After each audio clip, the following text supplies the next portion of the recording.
Ito, tingnan nyo ah. Naka-clip and then naka-protect yung channel 1. Naka-clip and then naka-protect yung channel 1. Kapag ganun yung issue sa mga na-encounter ko or halos lahat ng mga na-encounter ko, ganun yung issue, naka-clip and then protect, kadalasan dyan sunog yung board. Kadalasan sunog yung board. Sure-sure natin. Pagkatapos natin gumawa ng LX10, ayan. Tapos ito, LX10 na ulit. Ace na LX10 magkasunod. Yung may-ari ito, wala, hindi ko nailista kasi via messenger lang kami nag-uusap nito. Dalawa ito pinadala sa akin, LX10 and then LX20. Yung isang LX20 medyo hindi ka magandang kalagayan. Yan oh. Wala na yung heatsink na isa eh. Ayan. Inulit ko, LX10 na Ace. Shoutout sa may-ari nito. Salamat, maraming salamat dahil tayo, or ako yung pinagkakatiwalaan nyo na gumawa ng unit nyo. Ang issue, kaya din lang rito sa akin, hindi ko alam. Pero tinisting ko na syempre. Kaya binuksan ko na yung takip para mas mabilis yung video natin ngayon. Ngayon, ipapakita ko sa inyo na kung ano yung issue. Ayun na, nakagamit tayo ng valve. Valve muna tayo para secure. Ito, tingnan nyo ah. Naka-clip and then naka-protect yung channel 1. Naka-clip and then naka-protect yung channel 1. Kapag ganun yung issue sa mga na-encounter ko or halos lahat ng mga na-encounter ko, ganun yung issue, naka-clip and then protect, kadalasan dyan sunog yung board. Kadalasan sunog yung board. Inuulit ko. Ayan, ito, pakita ko sa inyo. Kaya nga binuksan ko na agad yung takip nito eh. Nanggal ko na agad yung takip para makita agad. Ayan oh, makikita nyo. Sana makita ng maayos sa may camera natin kasi naka GoPro tayo. Sunog oh. 'Di ba? Yung channel 1 is good. Ay, channel 2 is good. Channel 2 wala siyang sunog dito. Kapag ganyan, natostado yung board, malamang ubos yan. Maswerte na kung may matira ng mga dalawa, siguro isa dyan. Kadalasan ubos yan. Okay, ito yung mission natin for today's video. Naway magawa natin yung unit ni sir bago ibalik sa kanya. Siyempre, pilitin natin may balik. Hindi naman to bago sa atin eh. Lagi naman tayo gumagawa ng ito klaseng issue eh. Ayun, bali wala na tayong patumpik-tumpik. Bali baklasin ko muna itong channel 1. Sa channel 1 muna tayo mag-focus. Baklasin natin yan, anihin natin yung dapat anihin ng mga pyesa dyan na sunog. Okay, tapos yun na, yung deal pa rin na i-fix bias natin. Mag-add tayo ng power transistor, e di maglagay tayo ng fuse. Okay, so ngayon stay tuned lang kayo. Babaklasin ko lang muna itong channel 1. Natanggal ko na yung board. Sabi ko nga, bilisan natin. And then napansin ko, bago na yung trimmer nyo. Value na trimmer na yan is 202 2K. Bago na. Tapos nag-fix na rin sila rito yung 201. Kaso walang effect. Hindi kasi pinalitan ito. Dapat fix bias talaga dapat. Ngayon, tusta. Ayan oh. Ayan. Kapag ganito, malamang sira rin ito sa may drive niya. Tapos yung mga switching diode, sira rin yan. 41, 48, kadalasan sira dyan. Tapos ito, sibak to. Okay, ngayon tanggalin muna natin lahat ng mga bloke. Tapos para ma-check natin kung ano kung ilan yung output na nasunog dito. Ayan, balikan ko na lang kayo. Sibak lahat ng output. Sibak lahat ng output ha. Ayan o. Sibak yan. Tapos lahat ng bloke sibak. Ayan, tinaniman ko na para hindi na umaba yung oras natin. And then hindi ko na i-check to pa isa-isa. Hindi naman ako nagsisinungaling eh. Alam nyo naman yan. Basta pag sinabi kong sira yan. Sira, sibak lahat talaga. Bali 3 pairs di 6 na piraso. Kaya naman naging 8 itong bloke kasi nga magdadagdag tayo ng isa pa. Tapos ito lahat ng mga tinoms 1, 2, 3 4, 5, 6. Yan yung 10 ohms na dinagdag natin. Remember guys tandaan nyo yan, kapag ganitong sitwasyon na sunog, kailangan i-check nyo itong bloke sa emitter and then base. Huwag kayong magkumpiyansa na Porket hindi sunog, is buo pa. Check nyo yan kasi minsan na-open. Tulad nito, yan. Yung mga naiwan na yan, buo pa yan. Okay? Tapos, madako tayo rito. Ito, lagi nyo check itong yung diode na to, na 4 na yan. Minsan, nasisira talaga to dito. Ito na dito, yung matangkad na dalawa na yan, tinaltang ko na yan. 41, 48. Tapos dito, 5401 o 5401 and then 551. Sira to, sibak. Tapos dito, biyak to.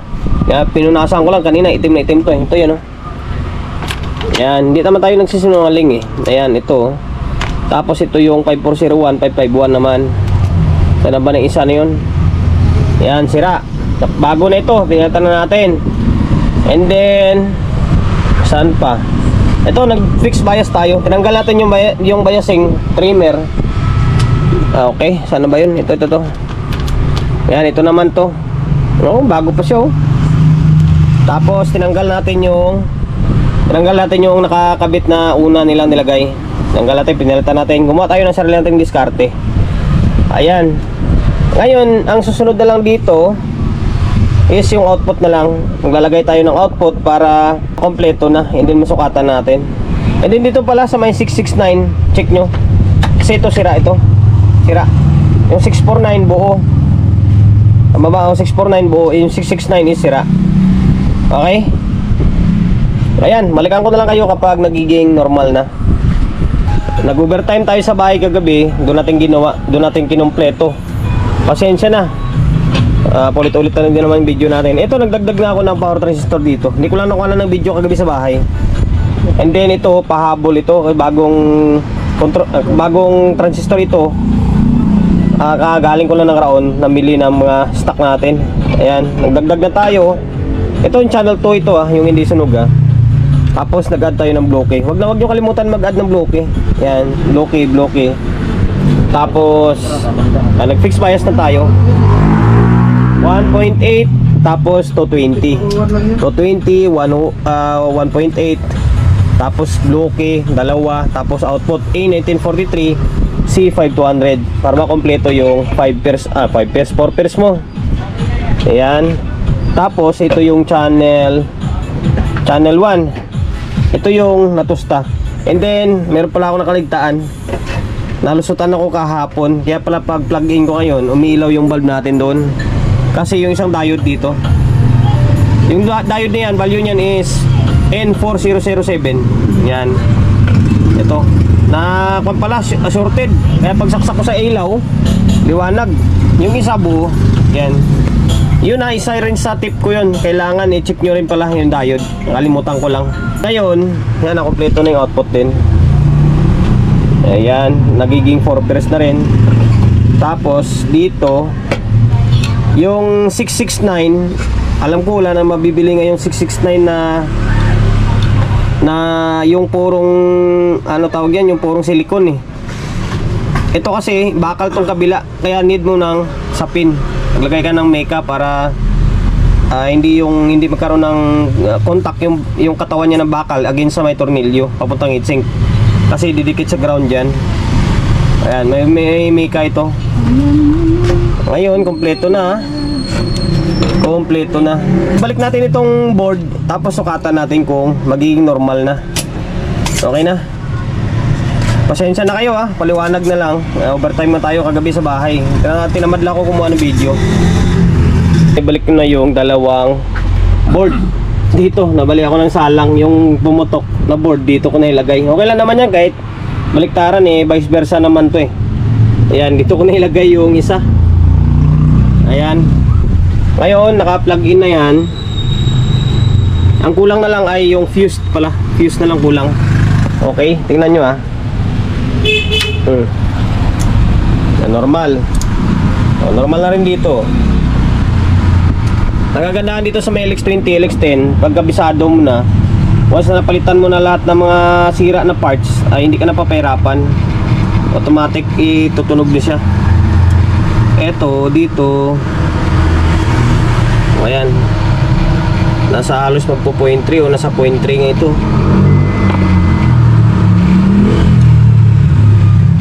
Ayan, Dito naman, nakalimutan ko pala hinangin ito. Kaya wala akong masukat to. Sabi ko wala akong masukat, pambira hindi pala nahinang. Dito. Pares lang oh. Diba? Okay, goods na yan. Tutunog na yan. Ngayon, next move or next step na gagawin natin, mag-add tayo ng yun na, yung fuse na. Fuse na lang. Okay. Tinanggal ko na yung diode para makapagtanim tayo ng fuse holder natin. And then, sa mga gustong gayahin, yung ganitong ginagawa natin, LX10, LX20 o CA3. Ayan, ganitong discarding ginagawa ko. Dito ako nagpuputol. Ayan, sa mga lagi nakasubaybay sa atin, kabisado na nila ito. Sa mga hindi pa, ngayon pala silip ng video natin, ito, discarding natin. Dito dito ako nagpuputol sa isang side. Negative to dito. Negative. Tapos yung positive is dito. Yan, putulin mo to dito, tapos diyan ka magtatanim or maglalagay ng fuse holder o anumang diskarte na meron ka. And then kailangan mong iangat ito. Kailangan mo iangat itong diode. Diode dito Diode dito. Kasi nakaganito siya. Kailangan mo angat yan para makapaglagay ka ng fuse holder. Tapos yung fuse holder na ginagamit ko is ganito. Yan, aangas oh. May takip to. May takip. Ayan. Dalawa. Isa dito and then isa yun dito. Tapos yung fuse na ginagamit ko ay 15 ampere. 15 ampere. Yan, 15 ampere yung fuse na ginagamit ko. Okay?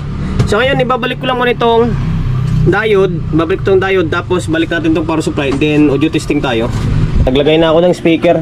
Hindi binalik na natin itong power supply. May fuse na nakalagay na dyan. Hinulit ko 15 ampere yung nilagay natin. Ayan, may speaker na. Tapos yung mga switch is ginalaw-galaw na natin. And then, yung contact cleaner. Yan, naka-stereo mode tayo. Ito yung cellphone natin na isa is pang audio source natin. Kulang na lang dito is tornilyo. And then, nailagay ko pala dito. Okay, ilipat ko na lang yan kapag tapos na yung vlog. Ilipat ko na to dito sa may kabilang side. Okay? Ayan. Naka-normal na siya lahat. Next is play on. Sana walang problema yung control. Okay pa. Okay pa yung control. Okay pa oh. Channel 2 oh. Okay pa. Ayun, tumutunog na ito, channel 2. Ito yung ni-repair natin. Ayan, lipat na lang natin mamaya yan kapag tapos na yung vlog natin. Lagay natin dito sa may kabilang side para yung dito is dito siya. Yung dito.